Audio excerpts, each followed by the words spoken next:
మాతృదేవో భవ. అమ్మలందరికీ మాతృదినోత్సవ శుభాకాంక్షలు. తన అమ్మగా చూసాక అమ్మలందరూ ఇంకా అందంగా కనిపించారండి. నిజంగా చాలామంది చాలా గొప్పగా చెప్తూ ఉంటారు అమ్మ గురించి ఎంత చెప్పినా తక్కువే అనుకోండి. కానీ నాకేదో 2-3 మాటలు మాట్లాడాలనిపించింది ఈరోజు మాతృదినోత్సవం సందర్భంగా. అయితే మా వైఫ్ని నేను అమ్మగా చూసిన తర్వాత అంటే తనని చూశాను కదా, నేను ఒక ఆడుతూ పాడుతూ అమ్మాయి తల్లి అయిన తర్వాత ఎట్లా మారిపోతుంది, మొత్తం సర్వస్వం పిల్లల గురించి ఆలోచిస్తుంది అని చెప్తుంటే విన్నాను. కానీ కళ్ళారా చూసినప్పుడు నాకు అర్థమైందనమాట.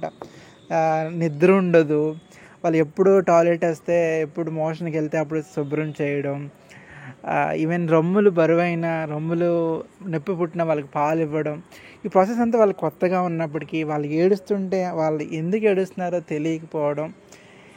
అంటే ఏంటి, ఆ పిల్లల కోసం ఏదైనా చేస్తుందా అమ్మ అనిపించింది. మీరు ఏ జంతువుని తీసుకున్నా, పక్షిని తీసుకున్నా, వాళ్ళందరిలో కూడా కామన్గా ఉండేది ఆ స్వచ్ఛమైన ప్రేమ ఒక్కటే. ఆ ప్రేమ ఒక్కటే ప్రతి తల్లిలో ఉంటుంది. వాళ్ళ పిల్లల్ని రక్షించుకోవడానికే చూస్తారనమాట. అందుకే తను చూసిన తర్వాత ఏంటి ఇంత ఆడుతూ పాడుతూ అమ్మాయి ఇంత మెచ్యూరిటీ ఎట్లా వచ్చింది, ఒక పిల్లల్ని ఇంత బాగా ఎట్లా చూసుకోగలుగుతుంది అనేది చూసి నాకు చాలా ఆశ్చర్యం అయితే వేసింది.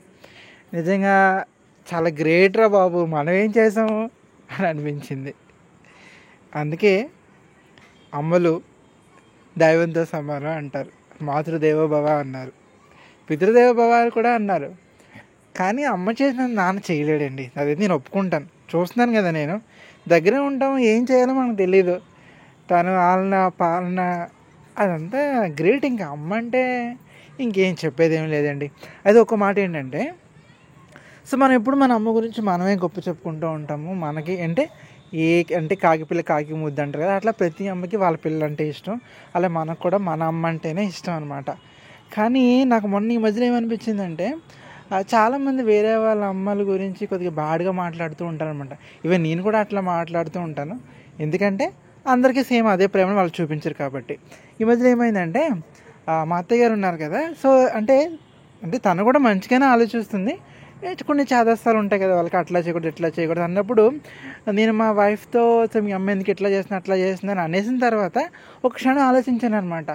సో నేను మా అమ్మని ఎంతగా ప్రేమిస్తాను, అలా వాళ్ళ అమ్మని అయినా అంటే తను ఏమైనా అనుకుంటుందేమో అని తర్వాత మళ్ళీ ఆ నెక్స్ట్ రోజు ఆలోచించిన తర్వాత మళ్ళీ ఒకసారి సారీ చెప్పాను అనమాట. సో అట్లా మీరు కూడా ఎప్పుడైనా చేసి ఉంటే మాత్రం ఒకసారి సారీ చెప్పండి. మన అమ్మని మనం ఎలా ప్రేమిస్తాం, వాళ్ళు కూడా వాళ్ళ అమ్మని అట్లాగే ప్రేమిస్తారు. అదే ఎవరైనా కోరుకుంటారనమాట. అమ్మా, ఓ మంగమ్మ, నన్ను పెంచావు, కానీ పోషించావు, ఈ లోకానికి పరిచయం చేసావు, ఎంతో పైకి ఎదగాలని నన్ను ప్రోత్సహించావు. నీ రుణం ఎప్పటికీ తీర్చుకోలేనిది. అందుకే నీకు కూడా చెప్పాలనుకుంటున్నాను. చెప్పనా? I love you.